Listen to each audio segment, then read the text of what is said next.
ये सदस्य श्री चंद्रशेखर जी। धन्यवाद सभापति जी। आज 2 अप्रैल है और 2 अप्रैल 2018 में सुप्रीम कोर्ट के एक निर्णय के खिलाफ प्रोटेस्ट हुआ था और उसमें 13 से 14 कमजोर वर्गों के जवानों ने शहादत दी थी। मैं उनकी शहादत को आज नमन करता। सभापति जी,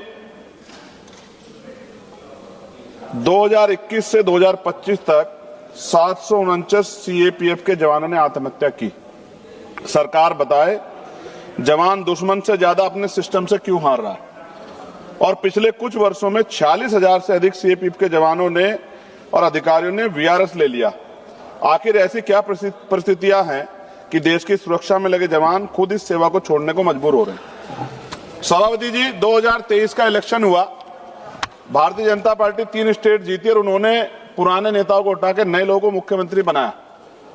ये पुराने नेताओं को अच्छा नहीं लगा होगा कुछ लोगों को, लेकिन ये सच है कि जो नीचे का कार्यकर्ता उसके मन में ये बात पैदा हुई कि हमारा भी अवसर आ सकता है अगर हम ईमानदार से काम करेंगे, जज्बे से काम करेंगे।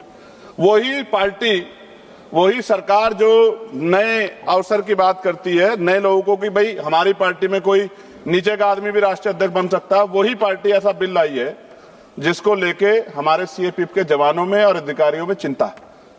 सभापति जी, मैं इस विधेयक का नाम सीएपीएफ सामान्य प्रशासन रखा गया, लेकिन इसके प्रावधानों को देखने के पर ऐसा प्रतीत होता है कि इसमें सीएपीएफ के हजारों अधिकारियों जवानों की बजाय बहुत सीमित संख्या में आईपीएस अधिकारियों के हितों को प्राथमिकता दी गई। यह प्रश्न स्वाभाविक है कि जब सीएपीएफ के अपने अधिकारी मौजूद है तो उच्च पदों पर उनके अवसरों को सीमित करने की दिशा में यह प्रयास क्यों किया जा रहा है। महोदय, इस विधेयक को भारतीय संविधान की 7वीं अनुसूची के संघ सूची के अंतर्गत प्रस्तुत किया गया। साथ ही अनुच्छेद 312 का उल्लेख किया गया है जो अखिल भारतीय सेवाओं से संबंधित है। ऐसे में यह स्पष्ट किया जाना आवश्यक है कि जब आईपीएस अधिकारी सीधे तौर पर सीएपीएफ बलों का हिस्सा नहीं है तो उनके संदर्भ में इस प्रकार का प्रावधान क्यों जोड़े जा रहे हैं।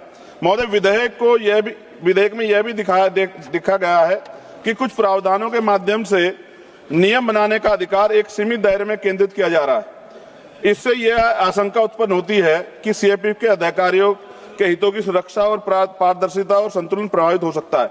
विशेष रूप से पूर्व में माननीय सर्वोच्च न्यायालय द्वारा दिए गए आदेशों के संदर्भ में यह स्पष्टता अपेक्षित है कि उन्हें किस प्रकार लागू किया जाएगा। महोदय, मैं माननीय गृह मंत्री से जानना चाहता हूं कि इस विधेयक को लागू होने के बाद सीएपीएफ अधिकारियों कैरियर विकास, पदोन्नति, वित्तीय लाभों और कैडर रिव्यू की स्थिति क्या होगी। वर्तमान में विभिन्न बलों में एक ही स्तर के अधिक अलग अलग पदों पे अधिकारी अलग अलग पदों पे कार्य कर रहे हैं, जिनमें ना तो पद समानता और ना ही वेतन समानता। यह स्थिति लंबे समय से चिंता का विषय रही है। महोदय,